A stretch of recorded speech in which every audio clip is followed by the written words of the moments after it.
Hey, Whitney the producer here. What you're about to listen to is a skill demo videoed and produced for our Equip website.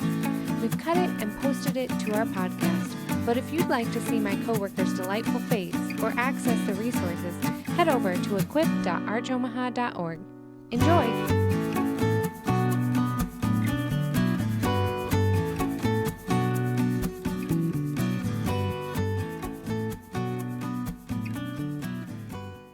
Hi, my name is Andy Dejka from the Parish Support Team, and I'm here to help you overcome obstacles to mission. Today, I'm going to show you how to lead a Discernment Rosary. Making a shift toward becoming a missional community often means taking steps into the unknown. It means opening ourselves to the newness that God desires for us. It means changing our habits, our processes, or even our expectations of what's possible. As Catholics, we know that God's plan is beyond anything that we can anticipate and more perfect than anything we can imagine. The infinite God was born as a baby, he died and rose again, and he takes bread and wine and turns it into his body and blood. Who could have anticipated that plan? But sometimes in our planning efforts, we don't actually make space for the only one who really knows what's going on and what needs to be done in our parishes. When we do turn to him as a team, as a group, and we submit ourselves to him in childlike confidence, he guides our paths surely and makes our next steps clear. So that's why leading a Discernment Rosary can be so impactful for your team. Now I'm going to cover 4 steps in leading your team through how to pray a Discernment Rosary. Step number 1 is introduce the Discernment Rosary.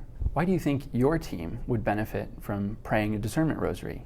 You want to think about that in advance and communicate it with your team. It might sound something like, I really want us to grow in the habit of listening to the Lord more intently and seeking his guidance for us.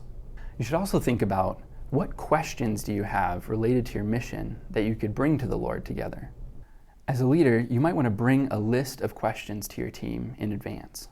They might be questions like, what changes do we need to make to be more intentional about sharing the good news? Or how can we be more effective at making disciples? Then ask your team for what other questions they might add or how they might change the questions to make sure they really are the most important questions that your team can be bringing before the Lord. Before you get started, you'll also want to walk your team through how you'll be praying a Discernment Rosary together. It might be as simple as letting them watch this video with you. You can also walk them through the leader's guide that accompanies this video. Step 2, review principles of discernment. Discerning the Lord's voice in community together might be a really new habit for your team, but that's okay. Just be patient with the process and give them some reminders about what it sounds like to hear from the Lord. We know the voice of the Lord through consolation, when he gives us an experience of peace or hope or encouragement, or just a restfulness of heart. Remind your team to pay attention to any feelings or emotions of fear or anxiety or pressure or a need to rush, because God never works through those feelings that lead to desolation. So remind them before you get started to be honest and vulnerable in what is stirring in their hearts, and that you're going to take the appropriate amount of time to discern and have good conversation about what the Lord is saying. Discernment is a time to let the Lord reveal any hidden motivations or movements of our hearts. What am I attached to? What am I afraid of? What do I really desire? Ultimately, what we're trying to do is to surrender in faith to the Lord, just trusting that he desires to guide us. Step 3, pray the Discernment Rosary. To start with, make sure everyone has a rosary and begin as usual with the opening prayers, the Creed, the Our Father, and Hail Marys. Then for each decade, we're going to switch it up a little bit. Instead of announcing a mystery like normal, we're going to ask one of your questions to the Lord. After you announce the question to the group, then pray an Our Father and the Hail Marys for that decade as you normally would.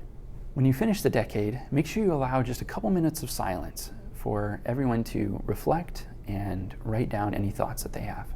After the time of silence, you want to invite a group discussion about how people's hearts were stirring. You'll want to get used to the silence here. Sometimes it can take up to a minute for people to feel comfortable sharing. Make sure after each decade that you have enough time for discussion, generally about 10 to 20 minutes for each decade. As a leader, it's a good practice to let everyone else chime in first while you just carefully listen to what's being shared and try to notice some common themes. It's also really important to have a designated scribe to take notes. Step 4, identify a way forward. So after you finish the decades, it's time to wrap up the discussion and try to identify a way forward. You could use a couple questions to guide you here. What was said by multiple people? Or what seemed to resonate most with people? Or was there something that helped you identify a clear next step? It's okay if you don't have 100% clarity at the end of your discernment period, but the really important thing is that you need to take some next step together as a team. These next steps might sound like talk to Susie on staff, invite the pastoral council to our next meeting, or research this program. Remember that taking action is part of good discernment and can actually help you clarify your desires, your hopes, or your fears or your frustrations. A few more tips and tricks. During your discussion, make sure you take turns sharing and do so without interrupting or without any crosstalk. But if you don't understand what someone is saying, it is okay to ask them some clarifying questions. For example, what do you mean by that? Can you tell me more? Or what are a couple examples? Make sure you also schedule a follow-up meeting to talk through next steps. The Discernment Rosary takes a substantial amount of time, and you may not have all the time you need to plan out your next steps. Remember that the most important thing is that we enter into this process with humility, asking the Lord what He desires for us, not simply trying to confirm our own desires and preconceptions.